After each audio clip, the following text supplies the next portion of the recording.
What's up, everybody? Welcome back to Sideline Sports. This is the first episode where we are going to be doing Fridays, 5 to 6 p.m. I'm running a little bit late today, so I'm sorry about that.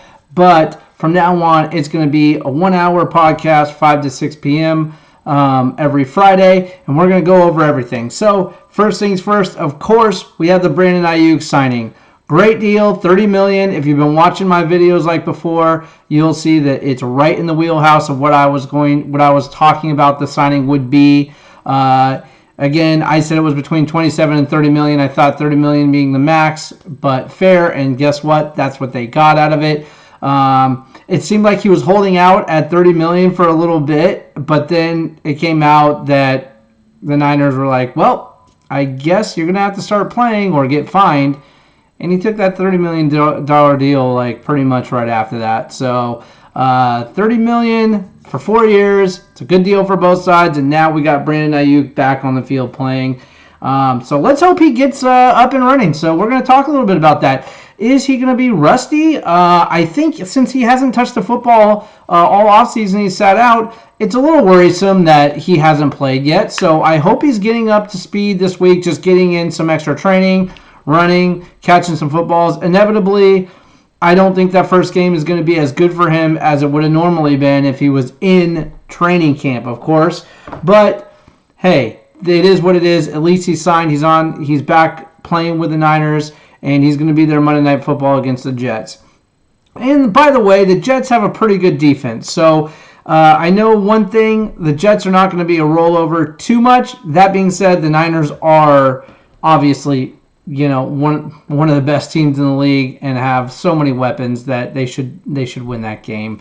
Even Aaron Rodgers came out and said that this off-season training was the most taxing of his career. Well, duh, you're like 40 years old, man. Of course it was taxing for you. Every year that you tack on playing football is going to be 10 times harder than the last year because you're getting up there in age.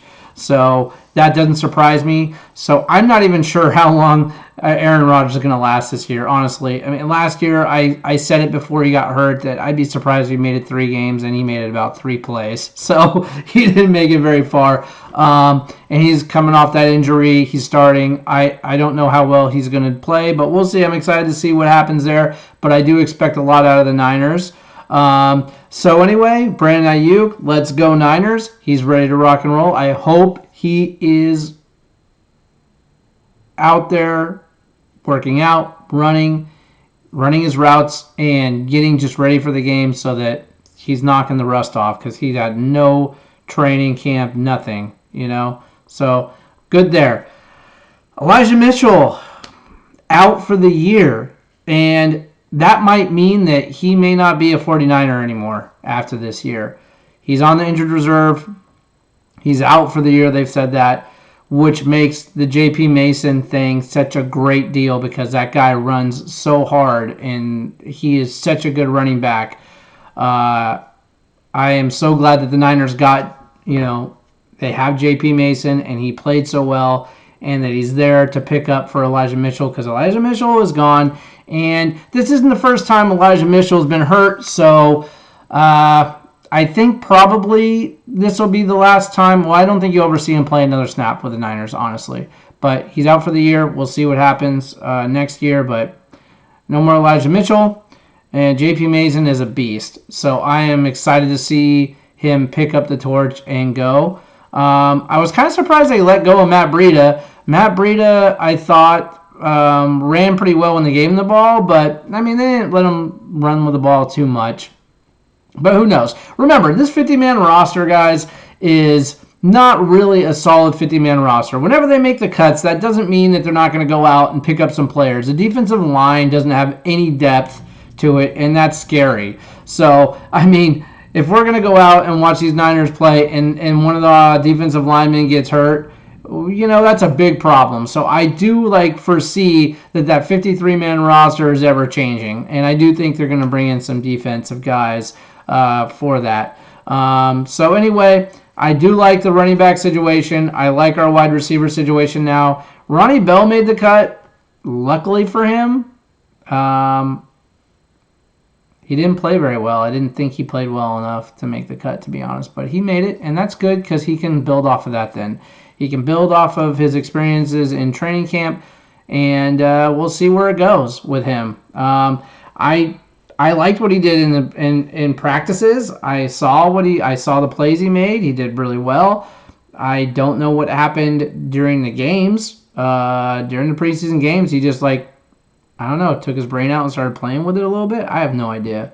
But Ronnie Bell made it, so that's fine. That's good. I'm actually happy that he made it, although I'm surprised just because, I don't think he played good enough to make the team, but, it's fine. And then Ambry Thomas, another guy who's hot and cold, and it's hard to picture him playing too much this year, the way that we saw that. But that's all right. So those guys, those guys are going to be ready to go if it's next man up kind of thing, and that's fine, and that's good. Trent Williams, I wouldn't be too worried about that, guys. Trent Williams is going to be there. They're going to figure out how to sign him, because without Trent Williams, Brock Purdy is a walking dead man, basically. He's not going to make it very far without getting injured during the season. They need Trent Williams there. I have no doubt Trent Williams plays Monday Night Football against the Jets. They're just going to get it signed, get the deal done. I mean, it's another crazy holdout, especially with him because he's got 3 years left on his contract. And, he just wants to be paid the highest paid. He wants to be the highest paid O-lineman in the league. I get that to a certain extent. But with 3 years left, it kind of rubs me the wrong way. I don't know. But they'll get it done. Whatever. They'll give him his money. He'll get signed and get him back there because he is arguably the best in the league. So they need him out there. So we'll see him go. I'm excited, guys. We're pretty much at full health. I'm almost 100% positive Christian McCaffrey will be able to go on Monday night football as well. We got a week and a half or so. So we're talking Friday. It's not this coming Monday, but the following Monday. So we got, 10 days? I think Christian McCaffrey will be ready to go. He's probably ready to go right now. So we're almost at, full strength. It's good. I'm keeping my fingers crossed. I don't want to jinx us, but we're at full strength right now. I think Brock Purdy is looking good. So, let's go and bring it on. I think the Jets are pretenders like they always are. There's something about the Jets, guys. It's crazy. It's no matter how good they look on paper, no matter how good they look in the preseason or training camp or whatever, they inevitably screw it up. They inevitably it's just they always lose. I don't know what it is. But, I'm not scared of the Jets, and most other teams really aren't.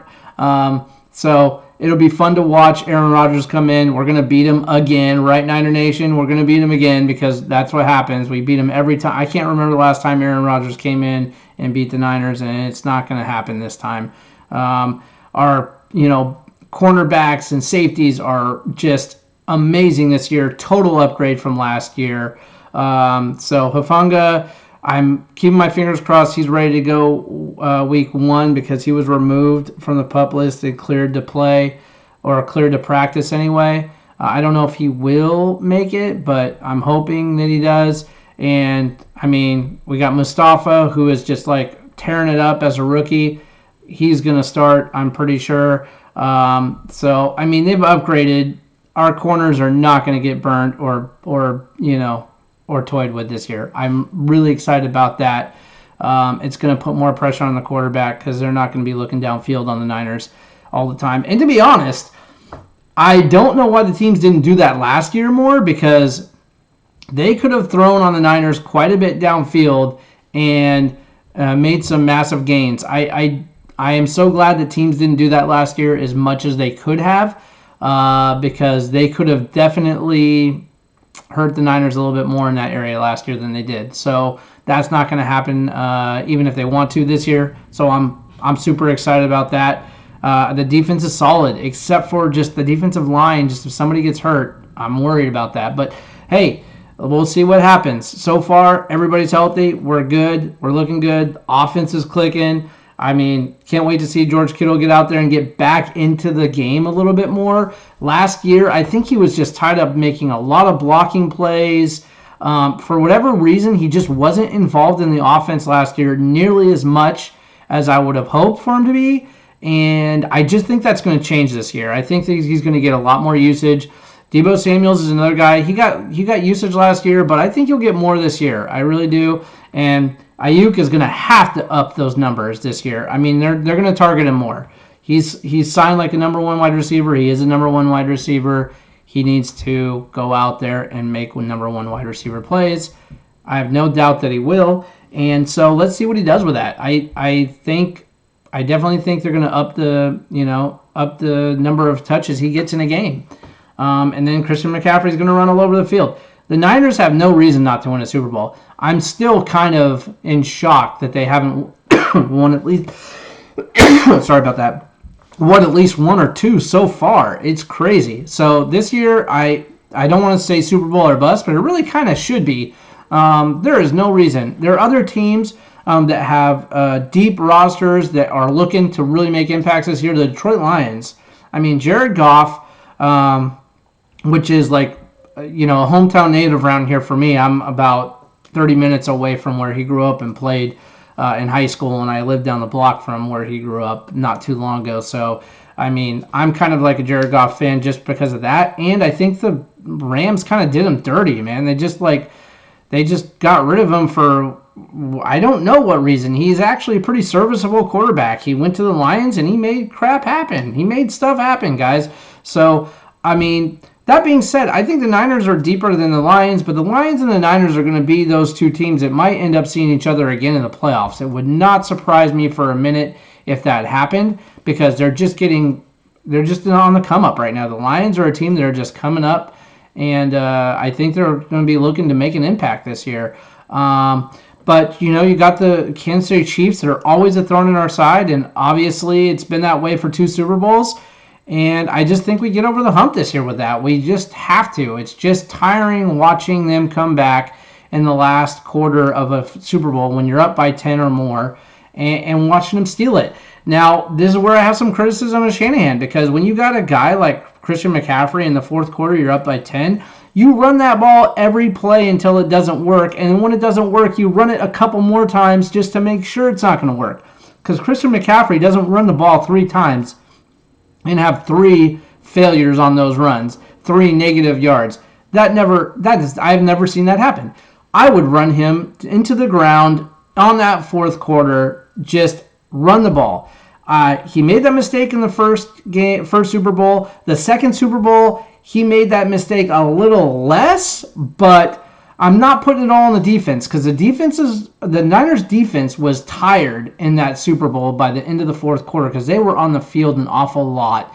In the second half, the Niners couldn't just get a first down, and partially, again, game management by Kyle Shanahan. I just want to see him step up and be a better game manager, because that's the time when he should have been running the clock down, running the ball. It doesn't have to be pretty. It just has to get done.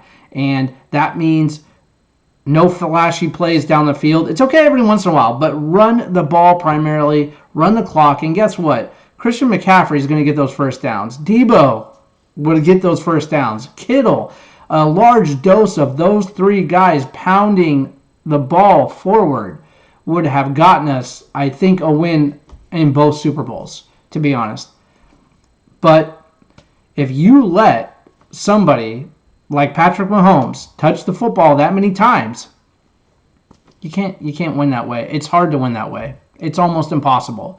You saw it. He made every single play that he could have possibly had the opportunity to make in that Super Bowl in the third and fourth quarter. All we needed to see was Mahomes make a mistake. He didn't make one mistake. He made every play, every pass play, everything was done to perfection for him to win that Super Bowl against the 49ers. So, the Niners have to be smarter about that, because Mahomes was a slow starter against the Niners the first Super Bowl and the second Super Bowl, and he will be again this year if they get there. We'll see what happens. We'll see what happens. I don't want the Niners to be the early 90s Bills, where they go to 3 Super Bowls, 4 Super Bowls, and they can't get one done. It's crazy. So I don't think that's going to happen. I have a lot of faith in the Niners. We're starting a new season. There's a lot of energy, and I'm ready to go. So I am super pumped about the 49ers and what they're going to do Monday Night Football, and we're going to talk a lot more about that later. But I'm still kind of in shock with Elijah Mitchell being out for the entire year. But I think that just means they like J.P. Mason that much that I don't think Elijah Mitchell would be out the whole year if they needed him. I think he's going to be healthy before that. I just think they're tired of the injuries. I think they're putting him on the shelf, guys. It's like third or fourth injury for him where he's out significant time. It's just too much. So I think he's just done. J.P. Mason looks awesome, and let's rock and roll. Let's go. So that's great. Niners ready to go. Ricky Parcells, still don't know what's going on with him. Of course he made the roster because he was the first round pick, right? So he's going to make the roster. Who knows when he's going to play or if he's going to play this year. Kyle Shanahan himself even said he's not ready to go. He's not caught up. He's got a long way to go. I don't think I'm going to see him on the field this year. Maybe, who knows? Maybe towards the middle of the year. I don't know. And he's made of glass. The guy breaks as soon as somebody even breathes on him. They just breathe on him, and he goes down like a sack of potatoes. So I don't know. The guy gets broken so easily. I don't know when we're gonna see him. Maybe in the middle of the season. Maybe 3 or 4 games in when he's healthy, they're gonna start throwing him in a little bit if they feel confident that he's ready to rock. But I don't know. We'll wait and see on him. I'm not expecting a whole lot. But otherwise, hey, guys, Niners looking good. Niners looking really solid. I think they're ready to rock. They're healthy. And I don't see any other team in the league. I'm going down the list of the teams in the league, guys. There's not many teams. There actually isn't one team that scares me. Even the Chiefs are getting a little older, and they're going to drop off a tiny bit, even if Mahomes is who Patrick Mahomes always is, which he will be. But I think the 49ers, it's their year this year. I really think it is. And, I've talked to some people that think, this is going to be a down year because of, the holdout with Ayuk for so long and Trent's holding out and team chemistry and blah, blah, blah, bullshit. No, I don't believe in any of that. They're all ready to rock and roll. They're all ready to go. They've played with each other for years.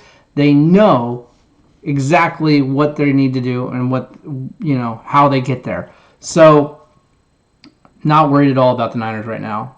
The only thing that can derail us right now is injury, and let's just not use that word anymore because we don't want to see that happen. Excited to go, so let's roll. So that's pretty much what I got for the Niners right now. We got Warriors news. So Curry signed a 1-year contract, and I know that's the max amount that he could have signed for, but I still am worried about the fact that he signed a 1-year contract. Because that could mean a few things.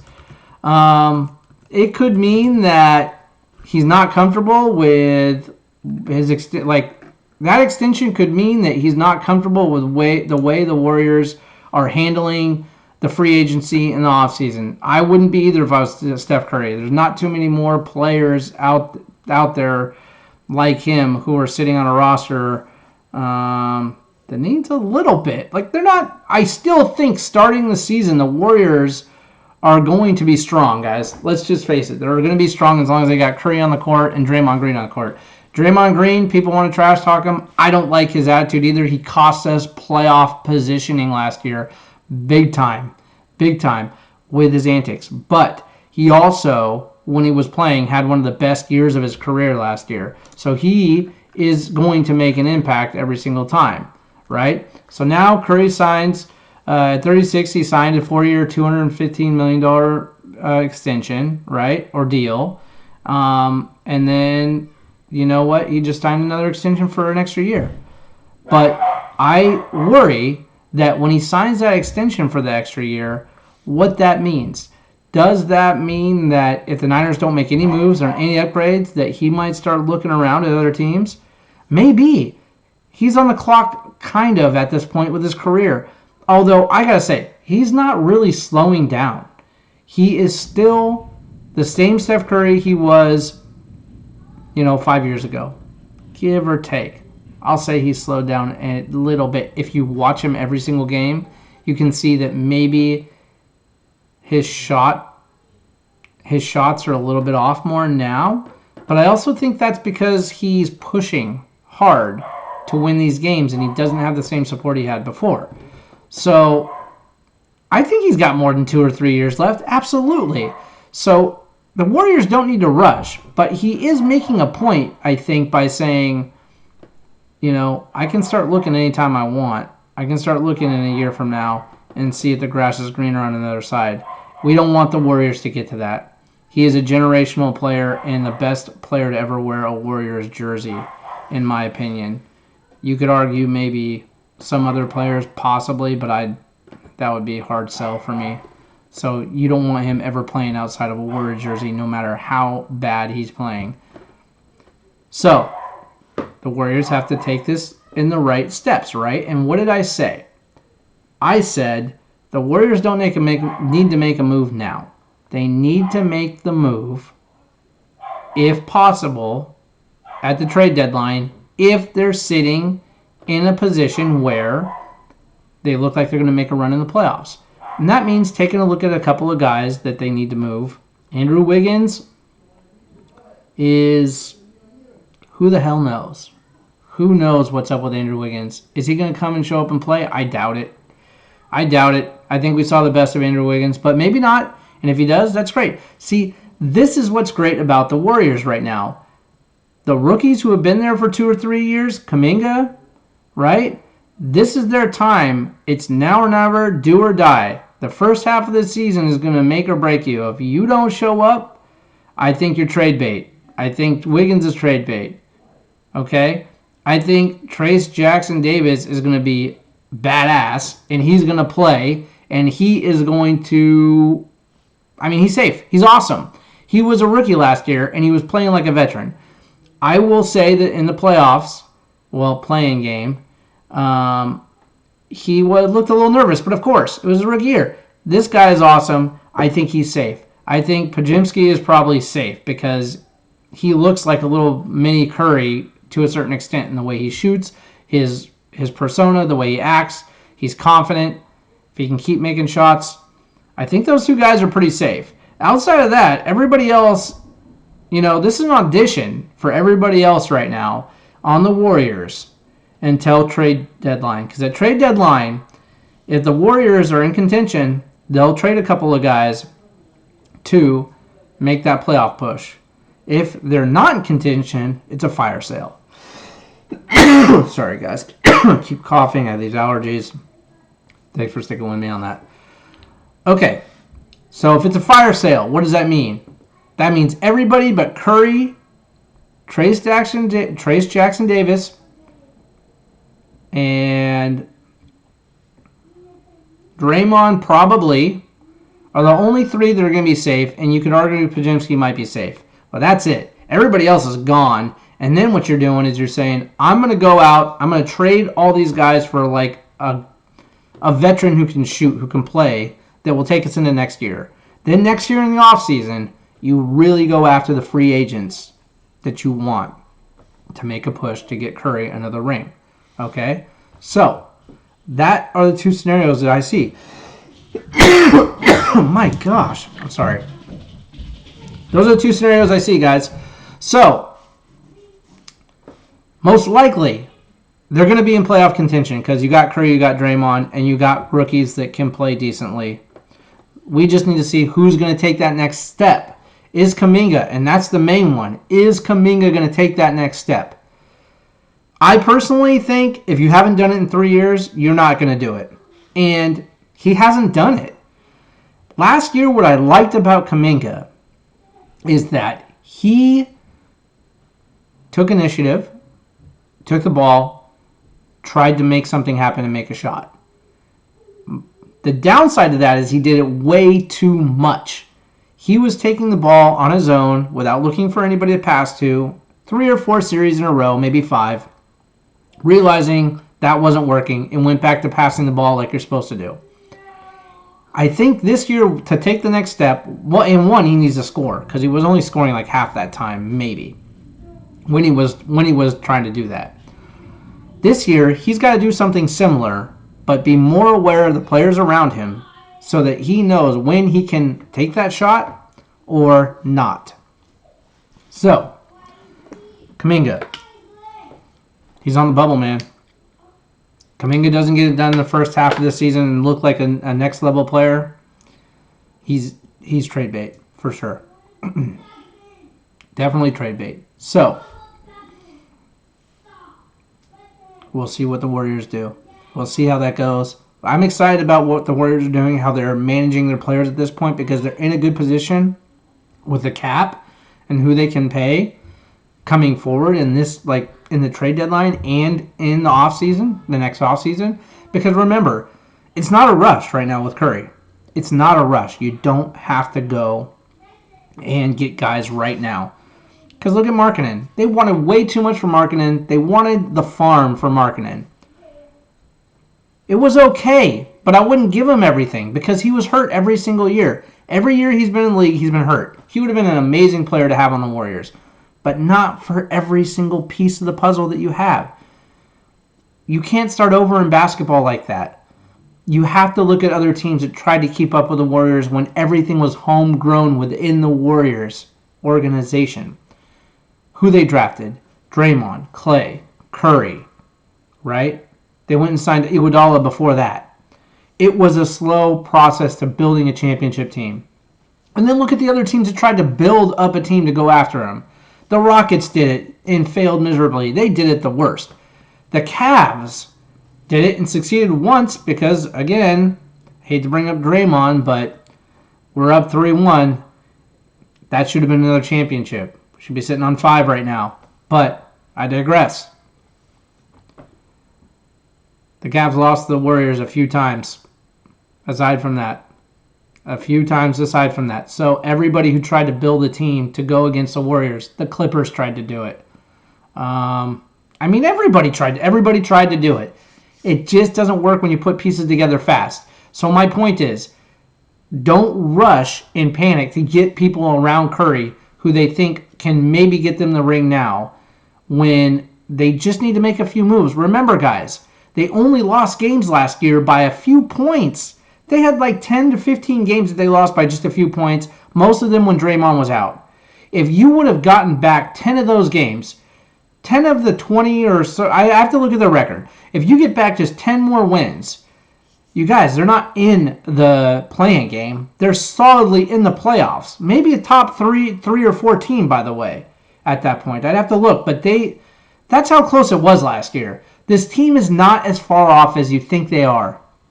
They're not that far off. They only need a couple of players, an impact player, somebody, but without giving the farm away. That's why I'm saying at mid-season, at the trade deadline, if you can get a guy from a team who's already tanking and isn't going anywhere and is willing to let the guy go for a deal, which that happens a lot, now you're on to something. Now you don't have to give away Kuminga and Podziemski and who else. You don't got to give away Pods and who else. That's the best way to go about doing it. Patience is always going to win in this, and that's what they need to do. That being said, I don't know that Curry is really thinking I want to leave the Warriors. But he's said things, if you're okay being a bottom dweller and you're happy just being there, I don't want to be on that team no matter who it is. And he said that. That being said, we know Joe Lacob is not okay being a cellar dweller ever. It hasn't happened for him except for maybe... No, it's never happened. Even when he bought the team, they were decent. So, I know that that's not going to happen. So that's out of sight, out of mind. But what I'm not really sure about is Dunleavy. Dunleavy's the new GM. He's the one making all the moves. I am not convinced that he is ready for that. I don't like what I've seen from him so far. I don't like the lack of moves. Well, let me say this. I'm not the insider. I don't know. The lack of moves might be a show of patience, and that's fine. But I just get a feeling about Dunleavy. I don't know. I don't like that move. I think there are other GMs out there that might be better, but let's see. I would thankfully be wrong. I'd love to be wrong about that. That's fine. I would be excited to be just wrong about that, but we'll see what he does this season. If they're in contention by trade deadline, if they're in contention and some of those guys are not pulling their weight and he doesn't make a move, I'm going to be sorely disappointed in his GM skills, because it's time at that point to decide which one of you guys are going to step up to the next level and which one is not. And there's a few players in the Warriors I suspect are not going to step up to that next level. It's a matter of who can deal with the pressure and come to the games ready to win with Curry and Draymond. It takes a special player like that. Thompson is a special player like that. I am really, really sad that Thompson is gone, because I think he's going to ball out. I think over there at the Mavericks, he's going to have a great year this year. So I think keeping him would have been a much better deal than not. But we'll see how it goes. I'm okay with the roster right now, the way the Warriors are sitting, okay with it, because I know that Klay, his defense, he slowed down. His defense wasn't there anymore. He definitely couldn't keep up with the players on the court for the defensive side, and getting open was a little difficult for him, but he still is the shooter that he always has been, so I think he would have figured that out. So I don't know. I think missing out on keeping Klay was kind of a bad move, but who knows what's going to happen. You never know. He might be back up on the Warriors again at some point. You never know. Halfway through this season, it might not be working out with the Mavericks, and the Mavericks might make a deal with the Warriors, get Klay back for somebody. Who knows if they want to do that. But either way, definitely I think the GM needs to show that he can make the moves under pressure. I think we need to see the rookies, and for lack of a better term, rookies, but the second-year guys, the third-year guys, show up and show us what they got now, because it's now or never. If they don't show up, they're out. I mean, like I said, Trayce Jackson-Davis is the man. He is going to be on the team, and I have no doubt that he's only going to get better. Pods would have to do a lot to get traded, I think, because he is looking like he's going to be the real deal. And we need to see Kuminga do something. I think Kuminga is the guy, the odd guy out, where we need to say, all right, dude, are you going to start playing and be that guy, or is this all you got for us?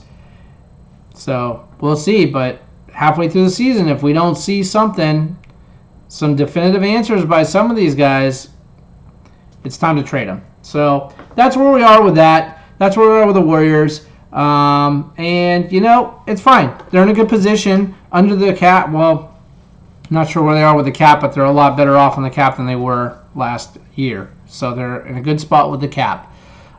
So that's great. So now we go to the Oakland A's. So what's going on with Oakland A's? Not a whole hell of a lot. The owner keeps asking for things from Las Vegas. Crazy things that don't make sense. Let me play games in other stadiums for half of our home games. Something like that. Something crazy. Let's build an open stadium so everybody dies of heat exhaustion before the 7th inning. They'll be carrying people out in wheelbarrows in the 7th inning to the ambulance to get them hydrated. It's absolutely ridiculously stupid. The dumbest damn thing I've ever seen. And in the meantime, they're going to be playing in the River Cats old stadium in Sacramento. If you haven't been to the River Cats Stadium in Sacramento, it is the most AAA stadium you've ever seen. It's cool if you're watching AAA ball. Professionals are not going to want to play there. They don't want to play there. I don't know what their facilities look like, but they're being upgraded right now in time for next year. I have no idea. But what I can say is it's an absolute joke. And Oakland stuck it to the A's. And more efficiently, they stuck it to John Fisher. Because they said, all right, you want to play here after this year? This is how much it's going to cost you. And Fisher basically said, no thanks, because it wasn't a massive amount. And good for you, Oakland, for sticking it to them. So now they're going to play in Sacramento. And they are going to play in a AAA stadium, which is embarrassing, ridiculous, And I highly doubt John Fisher is spending hardly any money to upgrade anything like the locker rooms, the training facilities, the dugout, or anything else. Again, I would love to be wrong about that. But it's John Fisher, and John Fisher sucks. So what's going to happen is he's not going to spend a dime. He's going to continue to run this team at the least efficient level as possible, the cheapest level as possible. It's time for the players to start playing for Coca-Colas and the Coca-Cola machine in the locker rooms again. I don't know. I don't know, guys. This is the worst. I don't even know how MLB could allow the A's to operate in the fashion that they have. I don't get it. I don't get it. It's ridiculous. So they're going to spend time in Sacramento. And by the way, shovels have not hit the dirt yet in Las Vegas. So is Las Vegas going to even happen? I don't even know, because John Fisher keeps playing this game, this yo-yo game, right, with Las Vegas. It's a done deal. But no, wait. I want to do this, though. And then it's signed, and it's a done deal. Oh, wait, no, you know what? No, I'd like this, too. But we just agreed. Oh, no, but I want this. Then the rendering of the stadium comes out, and nobody liked it, because guess what? It's Las Vegas, guys. And when you go to Las Vegas, everything is the peak of elegance and class. When you go down the street, every casino is spending everything they can to make their casinos the most amazing thing you've ever seen in your life. And then you have this dog crap stadium, the most boring, crappy, small stadium you want to put next to those casinos, right? The most boring, non-flashy stadium you could think of. So what happened? John Fisher paid somebody to do a new rendering of a new stadium, which is still open. It's not in a dome. So if it's not in a dome, it's going to be hot. So how does that? It's covered overhead, but both sides are open. If you look at the stadium, you can go and look at the renderings. It's still open. If there's any spots that are open, which they're open on left and right sides, guys, completely. It's going to be hotter than hell in there, and nobody is going to go out there. Can you imagine? And they're relying on tourists. This is the funniest thing. They're relying on tourists to come watch the Oakland A's play. Well, first off, you don't have a good team. It's not the Yankees. If the Yankees, by some crazy-ass situation, decided they'd leave New York to go play in Las Vegas and build an amazing stadium, you got something. You got fans. You got the Oakland A's, whose owner doesn't care, doesn't want to play for players, don't want to pay the players. The players don't want to come play there when they're in Oakland. You think they're going to want to come play when they're in Las Vegas in 100-degree weather? And no. Nobody wants to play for the A's in Las Vegas. Crappy owner, crappy team, hot as hell, not playing there. So then, if you're a tourist and you're going to Las Vegas, you can gamble. You can go to the clubs. You can go sit by the pool. You can go to shows. You can do lots of things indoors. You can go watch a Raider game indoors, air conditioned. And football is more exciting right now. You could go watch a hockey game. Watch the Knights, who are good, indoors, in an ice rink that makes you feel like you're not in the middle of a desert. But you're not going to fly into Las Vegas on your vacation and spend 3.5 hours watching a crappy baseball team outdoors, hot as hell, worried that you're going to get heat stroke. Not going to happen. Even if the A's had the best players in the league, it would be a hard sell because you're still outdoors and tourists don't go there to watch sports. Only for major league events like World Series, Super Bowl, right? NHL Hockey Championship. What else? NBA Championship when they get an NBA team, because that's coming. That's it, guys. You're not getting the picture. Nobody is going to pay for that. So what does that tell you? That tells you John Fisher wants to do one thing and one thing only. He wants to build a stadium, make the illusion of a great, beautiful new stadium in a new city, Las Vegas, and sell it. And maybe he's already got that thing gone. Maybe that deal is already ready to leave the station. But what he didn't count on is the Major League Baseball telling him that he cannot sell that team before, I think, 2032 without massive, massive taxes on it. So he's stuck until then, which means, does the stadium even get done? The stadium is supposed to be done by 2028, right, guys? So that leaves him like 4 years of ownership before he can sell the team, right? So he's going, but 2028. So we're coming up on 2025, guys. 2025 is coming up quickly. Shovels are not in the ground. Nothing's being built yet. I'm not even sure the stadium rendering has been 100% approved, to be honest. This whole thing is a circus, okay? Sacramento might bite the bullet and build the stadium for him, and they might see the A's become the Sacramento Athletics. You might see that.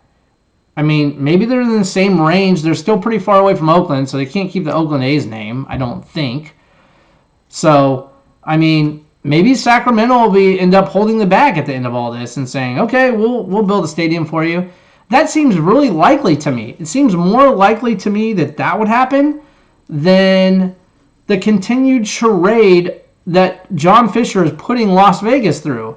And Las Vegas is not going to put up with it for much longer because they're just going to go to MLB and say, we don't want this. We want an expansion team.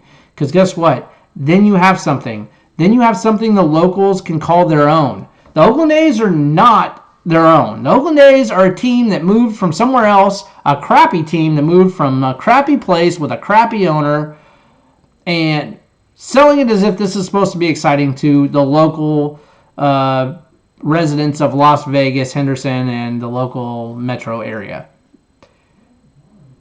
Ridiculous.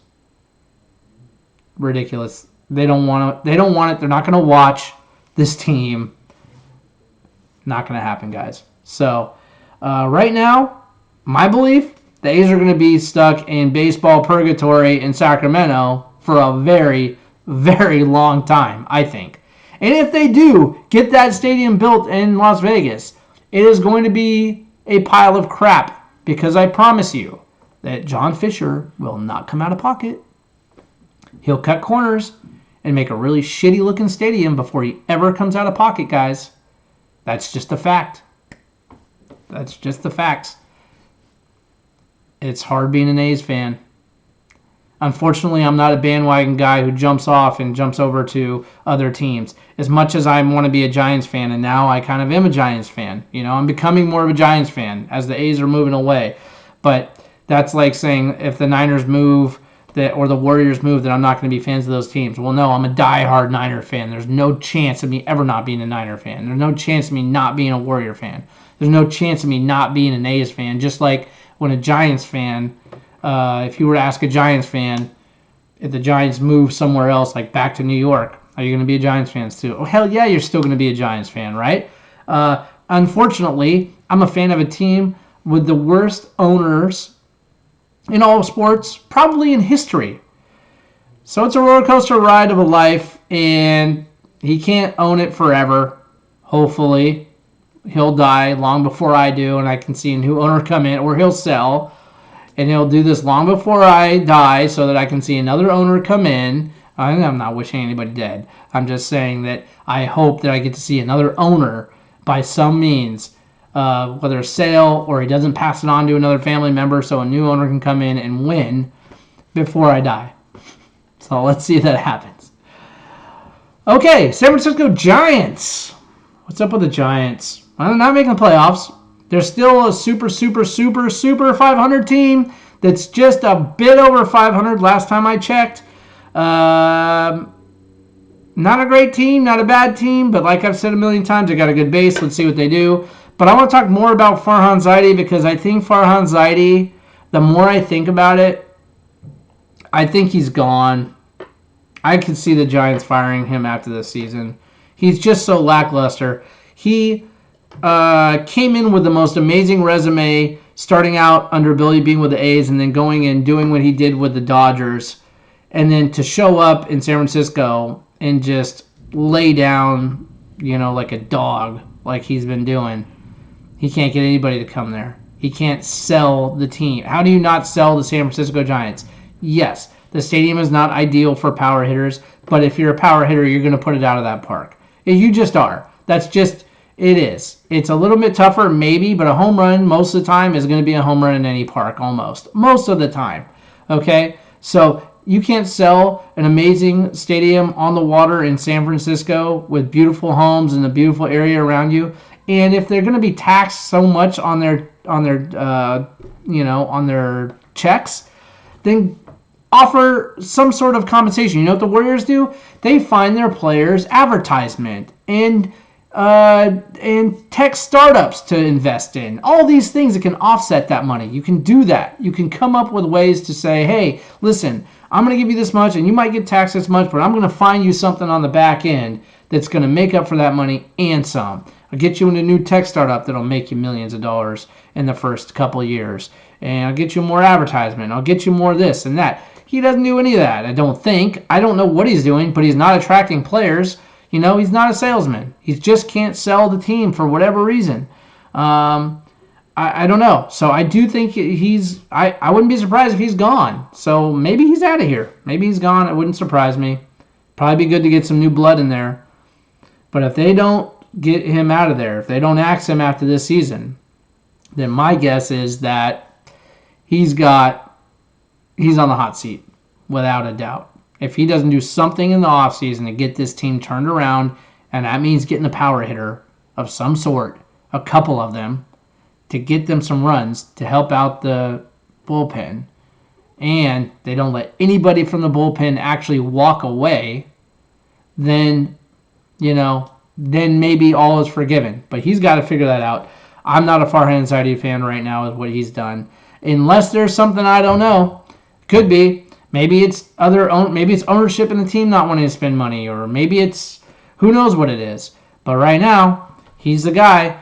He's the face of the franchise that makes all the moves, and none of the moves are happening. He's made some, but not enough in the number of years that he's been there. So, I think he's probably gone, and I think he deserves it. But if he doesn't, we'll see.